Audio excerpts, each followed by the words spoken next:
தப்பு அப்படிதானே சொல்லணும். நீ தப்பு தப்பு இதுல தவறு தவறுனா எது தவறுன்னு சொல்லணும், எது தவறுன்னு சொல்லணும். வேற ஆதாரங்கள் இருக்கு. அது நீங்க ஆதாரங்க உங்களுக்கு எதுக்கு? நீங்க தான் வழக்கு போட்டிருக்கீங்கல்ல, கேட்பாங்கல்ல, அப்ப காட்டுவோம்ல.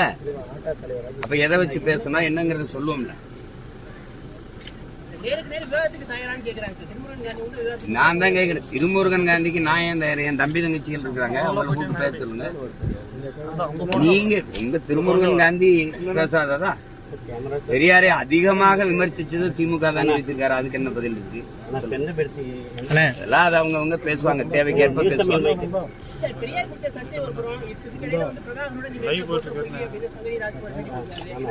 அவர் யாரு? முதல்ல அவர் யாரு? 15 வருஷம் எங்க போய் படுத்துக்கிட்டாரு. இவர் எதுக்கு அதை போட்டோ வெட்டி ஒட்டி கொடுக்கணும்? அதுக்கு தேவை என்ன? எங்க இருந்து எடுத்தாரு அந்த படத்தை, எப்படி வெட்டி கொடுத்தாரு சொல்லுங்க. அவர் என்னை முதல்ல நேர்ல பாத்துக்காரா, பேசிருக்காரு. எங்க வர சொல்லி கூட்டிட்டு வாங்க வர. அவர் எப்ப என்னோட பேசிருக்காரு பாருங்க. வன்னியருக்கான 10.5 இடஒதுக்கீட்டை நான் ஆதரிச்சு பேசும்போது அவர் பேசுறாரு, நான் வன்னிய மக்கள் கூட இருங்கன்னா விட்டுறாதீங்கன்னு பேசுவாரு. சரி தம்பி சரி தம்பி. அவர் வெங்காயம் படம் எடுத்தாரு, அதனால வெங்காயங்களுக்கு ஆதரவா பேசுறாப்ல. நமக்கு அது ஒன்னும் இல்ல.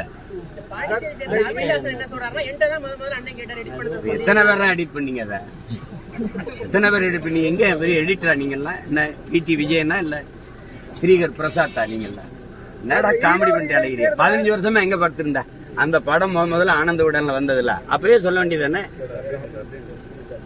உங்க பெரியார் மேல அடி விழுந்தவன இங்க பிரபாகரன் போயின்னு வேற. நீ அதான் மோதுறதுன்னு ஆயிடுச்சே. பெரியாரா பிரபாகரன் நான் மோதி ரெண்டி தானே. பூரா குறுக்க வரேன் போறா. எங்க அண்ணன் தம்பி மாமச்சின்னு சித்தப்பன் பெரியப்பனா இருக்கிறனால கொஞ்சம் யோசிக்க வேண்டியது இருக்குது. மெயின் பிராஞ்சே பேசாம இருக்கு. ஹோல்சேல் டீலரே பேசாம இருக்கப்பல. நீங்க பெட்டி கடைக்காரங்க இவ்வளவு துள்ளி வரீங்க.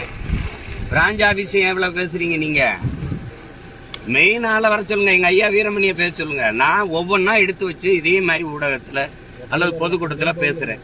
அதுக்கு நீங்க பதில் பேசினாலும் சரி, என்னோட இல்ல அண்ணன் சிவவீரபாண்டியன் எங்க அப்பா மணியரசனோட பேசின மாதிரி 2 மேசையை போடுங்க. நான் கேட்கறதுக்கு பதில் சொல்லுங்க, நீங்க கேளுங்க, நான் பதில் சொல்றேன். அதுல யாரு இருக்கிற மாதிரி தெரியலையே. இருக்கிற மாதிரி இருந்தா விவாதத்துக்கு வந்திருப்பாங்க. அவதூரை தவிர வேற ஏதாவது இருக்கா? அவதூரை தவிர இந்த குளத்தூர் மணிங்கிறவரு நான் மதிக்கிற ஒரு பெரியவர், பெரிய மனுஷன், அண்ணங்கிறத தவிர வேற மூத்தவருங்கிறத தவிர வேற வார்த்தை சொல்லுவாங்க. ஆனால் நாம் தமிழருங்கிற ஒரு கட்சி பேரை வாங்குறதுக்கு சோவை ஐயா குருமூர்த்தி கூட்டிட்டு போய் காலில் விழுந்து அதான் சீப்பா ஆதித்தனார் சிவந்தி ஆதித்தனார்ட்ட போய் வாங்கிட்டு வந்தேன்னு சொல்றீல. இதெல்லாம் ஒரு வாயை திறந்தா பொய்யை தவிர அந்த திராவிட புரட்டு புழுகர்கள் என்ன வச்சிருக்கீங்க? நாம் தமிழருங்க கட்சி என் தாத்தனோட இது, தமிழ் தந்தையுடையது, ஒவ்வொரு தமிழனுக்கும் உரிமையுடையது. அந்த பெயரை நான் தமிழன் நான் தமிழர்னு பேர் வைக்கிறதுக்கு யார்கிட்ட போய் வாங்கணும்?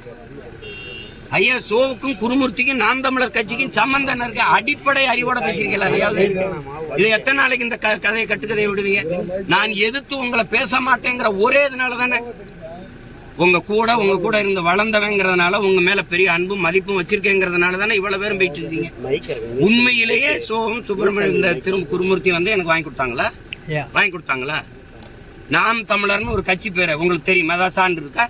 சான்று சோக்கால்டு சான்று என்கிட்ட கேட்குறீங்க. நீங்க சான்று வச்சிருக்கீங்களா? எங்க அம்மாவை நீங்க பாத்திருக்கீங்களா? எனக்கே பாத்திருக்கீங்களா? எங்க அம்மா வந்து உங்ககிட்ட புகார் அளிச்சதா? ஒரே ஒரு தடவை என் தாய் உங்ககிட்ட பேசியிருக்கா.